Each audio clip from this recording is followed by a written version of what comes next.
Bismillahirrahmanirrahim. Assalamualaikum warahmatullahi wabarakatuh. Waalaikumsalam. Kembali lagi di acara kita Talkshow Islami. Pada kesempatan kali ini kita akan mengangkat tema normalisasi pacaran di tengah-tengah masyarakat yang terkhusus kepada generasi milenial. Kenapa kita mengangkat tema ini? Karena sudah banyak fenomena yang terjadi di masyarakat tentang pacaran yang kemudian masyarakat itu sendiri itu seolah-olah tidak ada masalah, padahal dari sisi agama sangat kontra dengan pacaran itu sendiri. Pada kesempatan kali ini untuk lebih jelas tentang bagaimana itu pacaran dari sisi agama, kemudian apakah ada dalil yang menjelaskan tentang larangan pacaran. Oleh karena itu di sini sudah kami datangkan narasumber dari UIN 1 Tulungagung. Namanya Muhammad Afriza. Gimana Pak? Apa kabar? Alhamdulillah baik. Kayaknya kemarin kita ketemu pas di acara wisuda UIN 1. Oh iya, kemarin kita berjumpa di sana. Oh iya, soalnya kemarin itu juga kan ada cutting saya, Ya. dan salah satu dari jurusan tafsir juga yang alhamdulillah kemarin sudah lulus. Tahun kemarin. Iya. Ya. Jadi sebelum kita membahas lebih lanjut, perlu kita ketahui bahwa narasumber kita ini itu teman saya. Beliau juga merupakan salah satu mahasiswa terbaik dari UIN 1 Tulungagung. Makanya sangat-sangat cocok untuk kita undang beliau sebagai narasumber dalam membicarakan tentang normalisasi pacaran di masyarakat. Nah, untuk masuk ke temanya Pak, kira-kira untuk normalisasi pacaran itu menurut pandangannya panjenengan itu seperti apa sih Pak? Bismillahirrahmanirrahim. Kalau kita lihat, kita pandang dari siklus masyarakat, memandang bahwasanya laki-laki dan perempuan itu saling bertemu, jatuh cinta dengan sang lain, tapi belum ada ikatan di situ. Ya ini ikatan qabil tu nikah dan maka dari itu Oke. kalau kita memandang pasti orang lain akan memfitnah secara tidak langsung dengan alasan bahwasanya dia belum melakukan ijab kabul tapi dia sudah melakukan nun sewu, mohon maaf itu boncengan kemana-mana, ngopi sana ngopi dan seterusnya, maka secara tidak langsung orang memandang itu pasti perkara yang buruk. Seperti itu. Oke. Karena fenomena sekarang itu kan kayak seolah-olah pacaran itu sudah menjadi hal biasa, bahkan padahal dari sisi agama kan sangat menentang itu ya Pak. Iya benar-benar. Nah, kalau bicara tentang dalil atau hal yang mendasari tentang pacaran itu sendiri, apakah dari sisi agama ada dalilnya begitu Pak? Maksudnya apakah ada dalil yang menjelaskan tentang larangan pacaran? Ya, untuk terkait dalil di Al-Quran itu terdapat di dalam surat Al-Isra. Untuk ayatnya saya lupa, tapi redaksi ayatnya A'udzubillahi minasyaitonirrajim wala taqrabuz zina innahu kana fahisyatan wa sa'a sabila. Maka jangan dekatilah zina. Karena itu merupakan perbuatan yang sangat kurang baik atau sangat tidak baik. Kata takrobu itu kalau kita maknai secara lughah bahasa itu berarti jangan dekat. Nah, ketika lafaz itu bermakna jangan dekat, apalagi kita terjun langsung ke dalam ranah kita misalnya pacaran dan lain sebagainya, maka itu tidak diperbolehkan secara syarak. Seperti itu.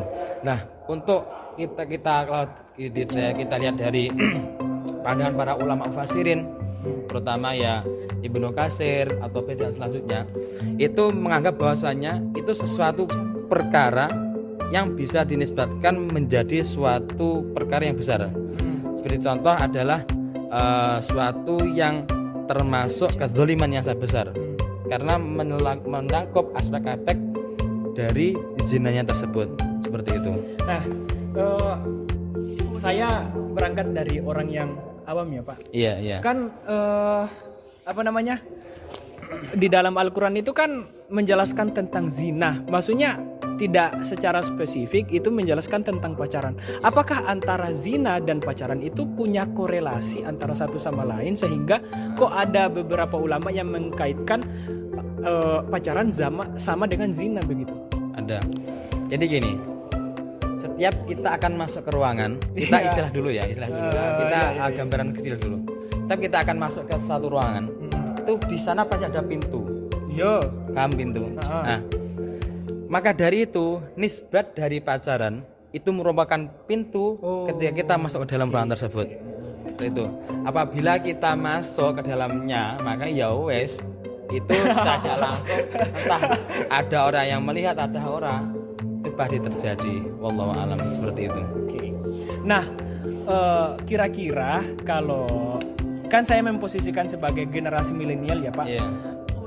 Kira-kira apa sih yang harus dilakukan oleh generasi milenial untuk mengantisipasi terjadinya hubungan pacaran ini? Karena kan Bapak telah menjelaskan dalilnya tentang bahwa dari sisi agama itu sangat menolak tentang pacaran tersebut. Kira-kira apa yang harus dilakukan? Terkait apa yang harus kita lakukan itu bisa jadi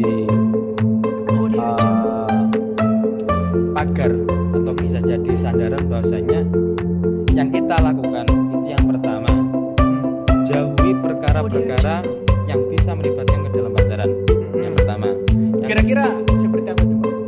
Seperti kita ketika dalam masa kuliah kita dekat-dekat dengan lawan jenis dan seterusnya, ngopi-ngopi yang tidak jelas dan seterusnya, apalagi sampai berboncengan dengan lawan jenis yang tidak ada. Masalahnya kan sekarang itu kan apalagi di kelasku ya Pak, itu kan kelasnya gabung antara laki-laki dan perempuan. Otomatis kan kalau misalnya kita mau ngerjain tugas kelompok, otomatis kan tidak menutup kemungkinan kita akan sama kelompok dengan lawan jenis kita. Otomatis ya sama perempuan itu garap tugasnya. Kira-kira gimana itu Pak? Istilah itu masuk ke dalam, kalau kita mengenal sesuatu itu boleh. Tapi kalau kita melampaui, yaitu dekat dengan satu, ya titiknya di situ yang nggak boleh. Seperti itu. Nah ya, yang pertama. Berarti tergantung dari niat juga ya. Nah, dan niat apa yang kita ingin lakukan. Yang kedua, hindarilah perkara-perkara yang menisbatkan kepada kita itu menyendiri atau kholwat. Nah, kholwat itu adalah kita semisal di lingkungan yang umum. Kita mencari sesuatu yang sepi dan di situ itu tidak ada orang yang memandang. Nah, itu akan menjadi satu celah dirimu akan melanjutkan hubungan selanjutnya. Nah, yang terakhir, kuatkan iman. Kuatkan iman dan cari jaringan atau cari relasi yang itu melibatkan orang-orang yang baik, orang-orang soleh. Berarti ada teman-temanmu yang baik, dekatilah. Itu menjadi insya Allah menjadi satir atau menjadi penutup bagimu untuk melakukan hal yang tidak kamu inginkan. Seperti itu. Begini Pak, karena ini ada sponsor dari Aqua. Ini kemarin sebelum kita syuting itu dari Aqua itu mensponsori acara ini. Ini sangat bagus buat teman. Oke ya, jadi monggo diminum Pak. Teman-teman yang kehausan, dagang, silakan minum Aqua. Insya Allah dagangnya akan hilang.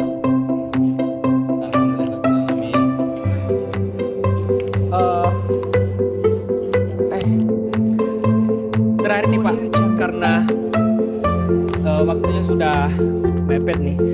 Kira-kira apa closing statement dari Bapak mengenai tentang fenomena ini? Saya ya bukan selaku sih, memandang bahwasanya orang-orang itu yang melakukan hal itu di hati itu saya bukan nggak suka, tapi nggak enak gitu aja. Nggak enak. Karena apa? Kita itu di background dari jiwa, dari lingkungan, dari masyarakat itu dipolakan menjadi ahli yang religius, orang-orang yang religius, orang yang keagamaan. Itu menjadi suatu aturan. Ketika kamu melakukan hal yang tidak senonoh, dalam kutip itu tadi, maka itu akan menjadi suatu yang ketika orang lain di luar sana melihat, itu akan menyebabkan kamu menjadi suatu yang terkucilkan, diburukan dan lain sebagainya. Maka dari itu, hindarilah hal-hal yang membuatmu itu menjadi terjerumus dan carilah perkara yang baik sehingga membuatmu menjadi orang yang baik, beramal soleh dan taat pada Allah Subhanahu wa taala. Seperti itu. Baiklah, mungkin sekian sangat sangat luas pembahasan dari beliau mengenai tentang pacaran, bahwa pacaran itu dari segimanapun ya Pak itu sangat tidak boleh dilakukan, lebih-lebih dari sisi agama itu sendiri, karena sudah ada ayatnya apa Pak, wala taqrabuz zina innahu kana fahisyatan wa sa'a sabila. Jadi pacaran itu ya nggak boleh teman-teman, meskipun Anda berusaha semaksimal mungkin untuk menemukan argumen tentang kebolehan pacaran, ya nggak boleh, pokoknya nggak boleh. Mungkin sekian dari pertemuan kita pada kesempatan kali ini. Semoga acara kali ini kita bisa mengambil faedahnya dan bermanfaat buat kita sebagai umat manusia. Saya sebagai MC pada acara kali ini mohon undur diri.